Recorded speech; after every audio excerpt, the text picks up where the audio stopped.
Hi guys, Miss Julie here, and today I want to talk about stripper-izers. Now what do I mean when I say that? Because we know that there are womenizers, people that just use women for their own personal gain and they really don't care what happens to women emotionally, physically, mentally. They just want to use women, as many women as possible.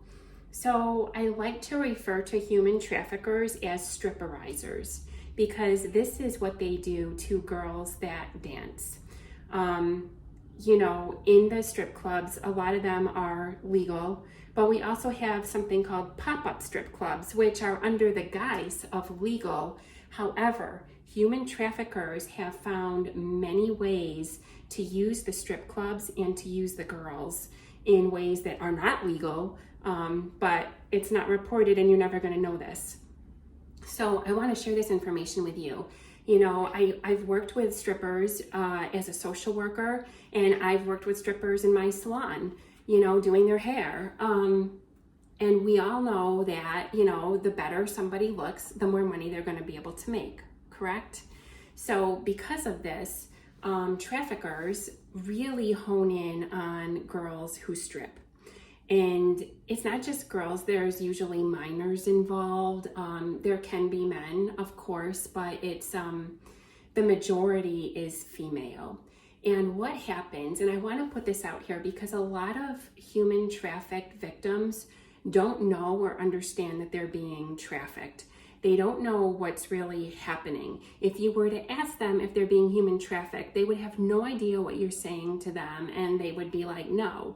And if they saw a human trafficking poster up on a wall, they would look at that and say, wow, I feel really bad for that person, and not recognize it within themselves. And here's why, and I really want to hone in. If you are a stripper, please listen to this right now.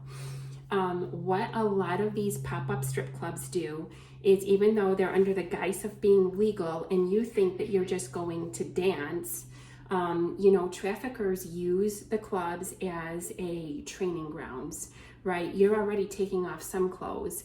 Well, it's going to progress into touching. It's going to progress into possibly groping.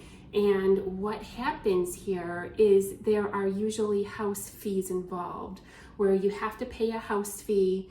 You may even have to pay a fee to, live on premise, if there's like a trailer attached to it, especially with the pop-up ones, right? And so these fees like build and build and build, and they're very inflated. Like you could probably go to an Airbnb and spend a lot less money.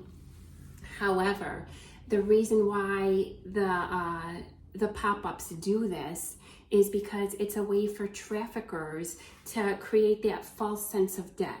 And I want to reiterate this. If you are a stripper and you are working at one of these pop-ups, it is a false sense of debt. It's not real debt. And so what happens is you're dancing, you're trying to make all this money because you have to pay a $300 house fee. You have to pay a fee to live in the little trailer that they're providing for you. Well, quickly your bills are adding up, and so they're really encouraging you and pushing you to do more. Hey, I set up this appointment for you. You're gonna go meet this dude at this hotel. And what I really need you to know and understand is the buyers of these commercial sex acts, which is what you will be providing,